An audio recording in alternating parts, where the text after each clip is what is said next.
আসসালামু আলাইকুম। কেমন আছেন সবাই? আশা করছি সবাই ভালো আছেন। আমিও আল্লাহর রহমতে অনেক ভালো আছি।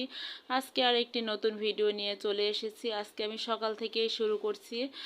আপনাদের সাথে আমি সকাল থেকেই যুক্ত হয়ে গেলাম। প্রথমে আমি এই যে চুলাটা মুছে নিচ্ছি। কারেন্ট চলে গেছে, এই জন্য একটু অন্ধকার অন্ধকার লাগছে। প্লিজ আপনারা মাইন্ড করবেন না। আর আমি এই যে চুলাটা পরিষ্কার করে নিচ্ছি। আমি প্রত্যেক দিন সকালবেলায় উঠে আগে চুলা, তারপরে বেসিন টেসিন এগুলো আগে পরিষ্কার করে তারপরে রান্নাবান্না শুরু করি। তো আজকেও তার ব্যতিক্রম নয়। আমি আজকেও এটাই করছি, চুলাগুলো খুব সুন্দর করে পরিষ্কার করে নিচ্ছি। রাত্রিবেলায় কোনো পোকামাকড় উঠে কি না, কিংবা অনেক সময় দেখা যাচ্ছে ছোটো ছোটো তেলাপোকাও উঠতে পারে, সেই কারণে এগুলো পরিষ্কার না করে আমি রান্না বান্না করতে পারি না। এই যে বেসিন টেসিনগুলো এগুলো খুব সুন্দর করে আমি পরিষ্কার করে নিচ্ছি। এরপর কিছু থালাবাটি আছে, আমি ওই থালাবাটিগুলো মেজে নেব। তো আপনাদেরকে একটু রিকোয়েস্ট করে রাখি, আপনারা অবশ্যই লাইক দিয়ে আমার পুরো ভিডিওটি দেখা শুরু করবেন। আর অবশ্যই পুরো ভিডিওটি দেখবেন, কমেন্টে জানাবেন কেমন হয়েছে। আর আমি প্রত্যেক দিন সকালে একটু লেবু পানি খাই। আমি একটু হেলদি হয়ে গেছি, এই জন্য লেবু পানি খাই, এই জন্য একটু চর্বিটা কমে, তাই জন্য লেবু পানি খাই। তো সেটা করে নিচ্ছি।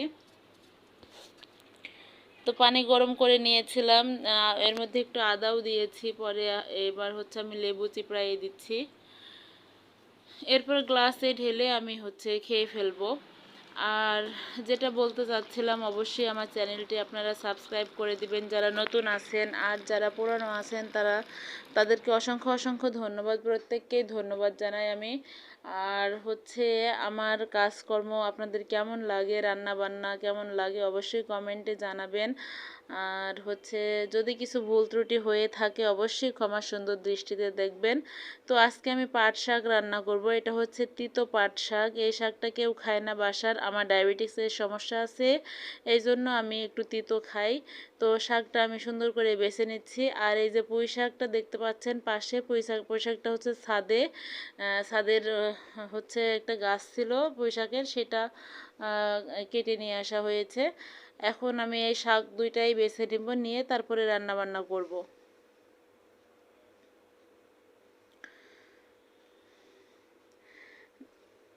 আপনারা আমাকে যেভাবে ভালোবাসা দিয়ে যাচ্ছেন আমি অনেক খুশি হয়েছি। আর কেউ যদি আমাকে ভালোবাসা দিয়ে যদি ভালোবাসা ফেরত না পাইছেন তাহলে অবশ্যই আমাকে জানাবেন। আর একটু দেরি হতে পারে, কিন্তু অবশ্যই চলে যাবে, আপনারা একটু ধৈর্য ধারণ করবেন।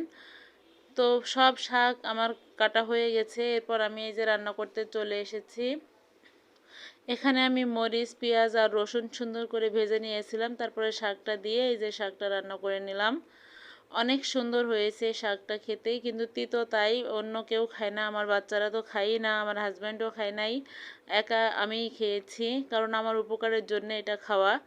তো এই যে রান্না হয়ে গেছে, দেখেন কত সুন্দর হয়েছে।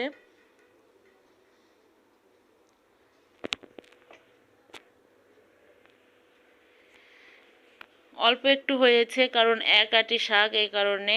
এরপর আমি লাউ রান্না করব খুবই কম মশলায়। লাউটা আমি খুবই সীমিত মশলা দিয়ে রান্না করি, যেন ভালো লাগে খেতে। আর বেশি মশলা দিয়ে পুড়ে যায়, বেশি মশলা দিয়ে রান্না করলে খেতে স্বাদ লাগে না, স্বাদটা নষ্ট হয়ে যায়। তো তেলের মধ্যে আমি 3টা শুকনা মরিচ আর কিছু পরিমাণে জিরা ফোড়ন দিয়ে দিলাম।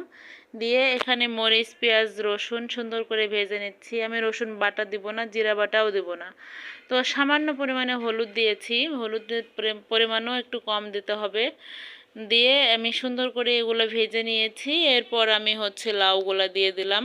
লাউগুলা একটু চিকন চিকন করে কেটে নিতে হবে, যেন দ্রুত সিদ্ধ হয়ে যায়।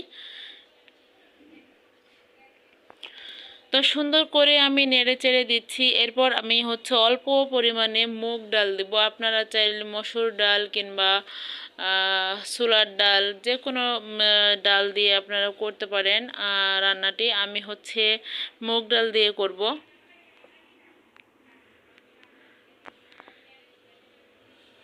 তো মরিচ, লবণ, হলুদ এগুলা সুন্দর করে নেড়ে চেড়ে আমি মিশিয়ে নিচ্ছি।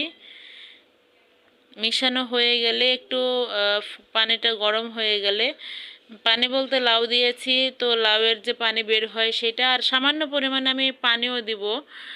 তো ওগুলো গরম হওয়ার পরে ডাউলটা আমি দিব। এই যে আমি ডাউলগুলো দিয়ে দিয়েছি।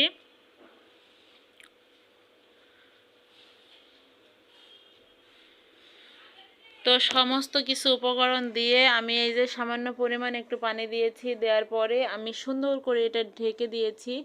10 মিনিট মতো আমি ঢেকে সিদ্ধ করে নেব।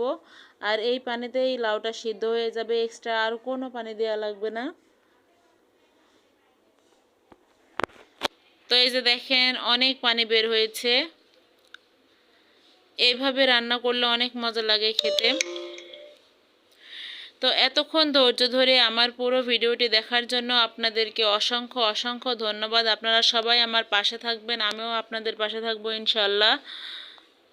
সবাই আমরা আমাদের সবাই সবার জন্য দোয়া করব ইনশাল্লাহ। আল্লাহ যেন সবাইকে ভালো রাখে, সুস্থ রাখে, যে যেখানে আছে সবাইকে যেন ভালো রাখে। তো আমার রান্নাটি শেষ হয়ে গেছে, এবার আমি ভাজা জিরা গুঁড়া দিয়ে দিয়েছি। তো ধন্যবাদ সবাইকে, আসসালামু আলাইকুম।